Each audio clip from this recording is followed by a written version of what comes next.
इस कहानी को पूरा समझने के लिए इसके पहले के सभी भागों को जरूर पढ़ें। अवनी अच्छत के बिल्कुल करीब आ गई थी और अच्छत की हालत खराब हो गई थी। बेचारा कुछ बोल भी नहीं पा रहा था। उसके माथे पर पसीने की बूंदें आ गई थी। अच्छत बस अवनी की आंखों में बेबसी से देख रहा था। अवनी को इस वक्त अच्छत को इस हाल में देखकर बहुत मज़ा आ रहा था। अच्छत ने मुश्किल से हिचकिचाते हुए कहा, देखो अवनी, तुम ये सही नहीं कर रही हो मेरे साथ। तुमने मुझसे प्रॉमिस किया है। अवनी ने बड़े ही प्यार से अच्छत की आंखों में आंखें डालते हुए कहा, क्या हुआ? डर लग रहा है कि कहीं तुम मुझ पर फिसल न जाओ। अच्छत बेचारा कुछ बोलने की हालत में नहीं था। उसने चुपचाप हाँ में सिर हिला दिया और अवनी खुश हो गई। फिर अच्छत को याद आया तो उसने ना में सिर हिला दिया। अवनी ने अच्छत के गालों को अपने दोनों हाथों से पकड़ लिया। अब अच्छत के बस में कुछ नहीं था। उसने चुपचाप अपनी आंखें बंद कर ली। अवनी ने मुस्कुराते हुए कहा, क्या हुआ? फिसल गए ना? और उसके शर्ट के कॉलर को ठीक करने लगी और कहा, मैं तो बस कॉलर ठीक कर रही थी। वैसे तुमने क्या सोचा था? अच्छत ठगा हुआ सा महसूस कर रहा था। उसने अपनी आंखें खोली और कुछ बोल ना सका। उसका गला सूखने लगा था। वो एकदम पसीना पसीना हो गया था। अवनी ने वहाँ से जाने लगी और फिर मुड़कर कहा, डरो मत, मैं कोई ऐसी वैसी लड़की नहीं हूँ जो तुम्हारा अकेले में फ़ायदा उठाऊँगी। मैं बहुत संस्कारी लड़की हूँ। मैं अपना प्रॉमिस नहीं तोड़ूँगी। अवनी अच्छत को आंख मारकर मुस्कुराते हुए बाहर चली गई। अच्छत किसी पुतले की तरह खड़ा होकर उसे जाते हुए देखता रहा। जब अवनी बाहर चली गई तो अच्छत ने जोर की सांस ली और बैठकर पानी पीने लगा। कुछ ही देर उसकी धड़कनें सामान्य हो गई और उसके चेहरे पर मुस्कान आ गई। अच्छत खुद से ही बातें करते हुए कहता है तो दिल की अच्छी, पर थोड़ी सी पागल है और इसकी हरकतें देखकर मैं भी पागल हो जाऊंगा। इससे थोड़ी बचकर रहना पड़ेगा। इधर समीर बाहर खिड़की के पास खड़ा सब कुछ सुन रहा था और अपना मुंह बंद करके हंस रहा था और अपनी हंसी को दबाने की कोशिश कर रहा था। समीर मन ही मन सोच रहा था कि मेरे भाई, बहुत जल्दी तुझे भी अपने प्यार का एहसास होगा और फिर तू भी ऐसी ही पागलपंथी करेगा। अचानक से समीर के कंधे पर किसी ने हाथ रखा। समीर ने हड़बड़ाकर पीछे देखा तो वहाँ अवनी थी। अवनी समीर को शक भरी निगाहों से देख रही थी। समीर ने अवनी को देखा और राहत की सांस ली और कहा, तुम हो? मैंने सोचा अच्छत बाहर आ गया क्या? अवनी ने समीर को घूरते हुए कहा, तो तुम यहाँ क्या कर रहे हो? छुपकर हमारी बातें सुन रहे थे? शर्म नहीं आती क्या? आने दो, वर्षा को बताती हूँ सब कुछ। समीर ने शरारत भरी मुस्कान के साथ कहा, ठीक है बता देना, मगर एक बात सोच लो, मेरे सिवा तुम्हारा काम कोई नहीं कर सकता भाभी जी। अवनी ने मुस्कुराते हुए कहा, अरे मैं बस मजाक कर रही थी मेरे देवर जी। समीर और अवनी दोनों हंसने लगे और बाहर जाने लगे। अवनी समीर को बाय बोलकर खुशी खुशी घर जाने ही वाली थी कि समीर के माता पिता वहां आ गए। समीर दौड़कर उनके पास पहुंच गया और उनके पैर छूकर उनके गले लग गया। समीर ने खुश होते हुए कहा, आप कब आई? मुझे या अच्छत को कह दिया होता तो हम में से कोई भी आपको लेने आ जाता। समीर के पापा ने कहा, तुझे बताकर आते तो सरप्राइज़ कैसे देते? समीर ने मन ही मन कहा, आपने मुझे सरप्राइज़ दिया है और मैं भी आपको सरप्राइज़ दूंगा। समीर की माँ ने कहा, एक बेटा तो यहाँ है, दूसरा कहाँ है? समीर मुस्कुराते हुए, अंदर है, रूम में अकाउंट्स के काम में लगा है। समीर की माँ ने कहा, मैं उससे मिलकर आती हूँ। अवनी जो अभी तक चुपचाप खड़ी थी, वो बेकरी से बाहर जाने के लिए जैसे ही आगे बढ़ती है, समीर उसे रोक लेता है। समीर ने मुस्कुराते हुए कहा, आप अपने बेटे से बाद में मिलिएगा, पहले अपनी होने वाली बहू से तो मिल लीजिए।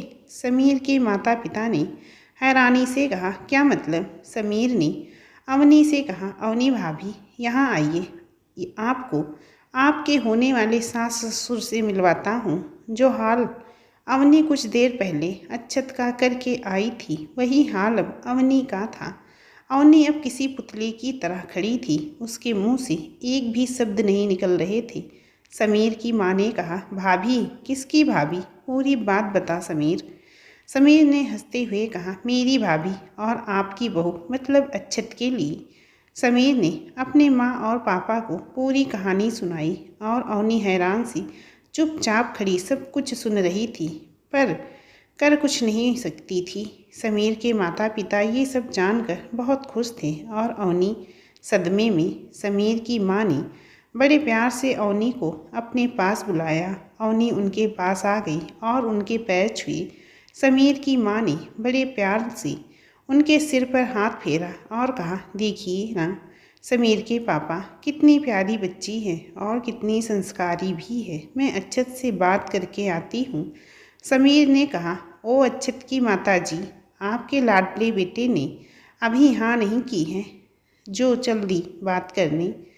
अभी अगर जाकर बात करोगी ना तो दोनों को मिलाने का जो प्लान बनाया है वो भी फ्लॉप हो जाएगा और फिर अच्छत मेरा जो हाल करेगा वो अलग।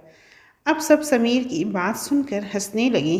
अवनी ने कहा, आंटी मुझे अभी जाना पड़ेगा, नहीं तो माँ पापा गुस्सा करेंगे। समीर के माता पिता ने उसे आशीर्वाद दिया और कहा, जल्दी से अब अच्छत से शादी करके हमारे घर आ जाओ और हम तुम पर कभी गुस्सा नहीं करेंगे। अवनी शर्माते हुए चुपचाप वहाँ से निकल गई।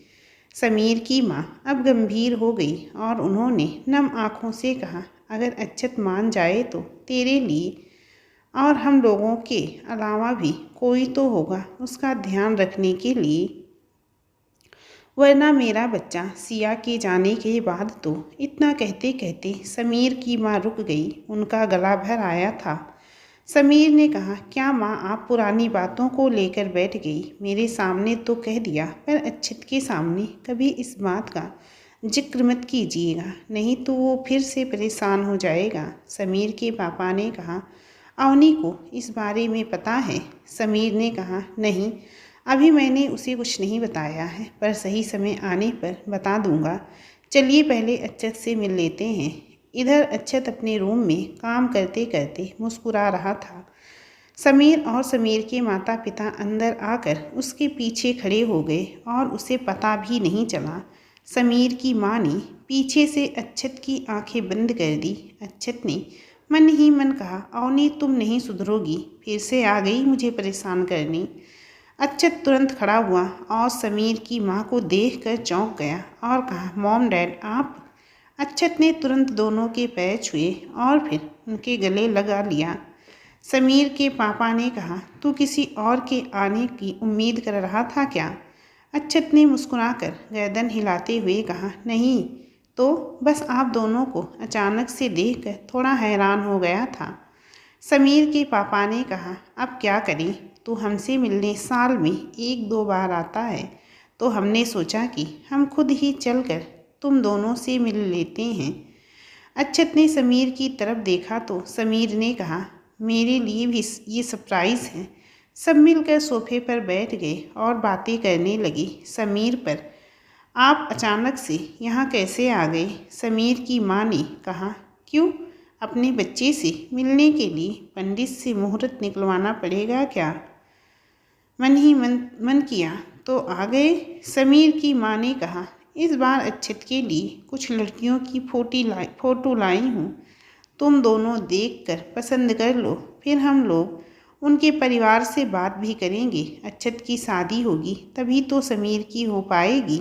अच्छत ने हंसते हुए कहा, मॉम आप पहले समीर की शादी कर दीजिए, मेरी बाद में होगी।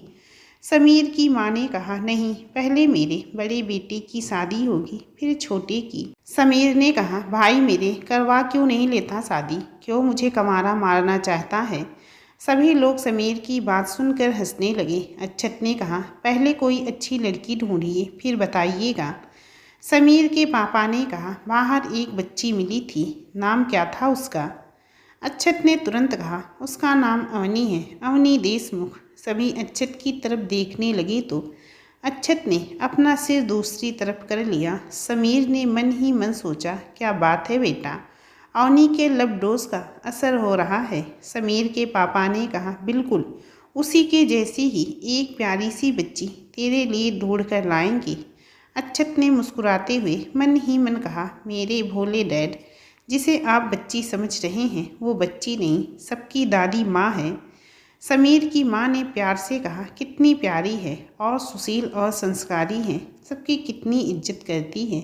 अक्षत ने फिर मन ही मन कहा, हाँ माँ, कुछ ज़्यादा ही संस्कारी है। अगर आप मेरी जगह होती तो समझ आ जाता।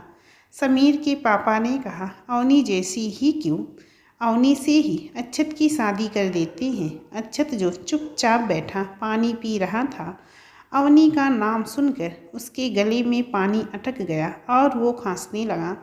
समीर ने मुस्कुराते हुए अक्षत की पीठ थपथपाई और कहा, क्या हुआ, झटका लग गया? अक्षत समीर को खा जाने वाली नज़रों से देखने लगा।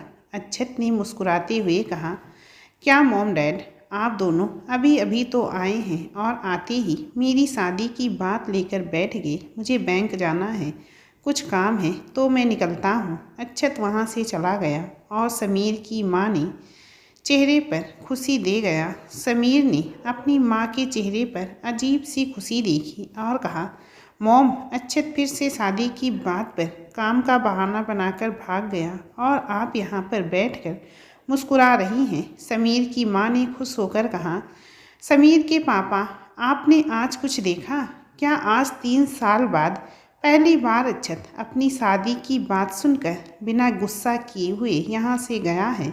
समीर ने खुश होकर कहा, मतलब भाई इस बार मान जाएंगे शायद। समीर की माँ ने खुशी भरे स्वर में हाँ कहा।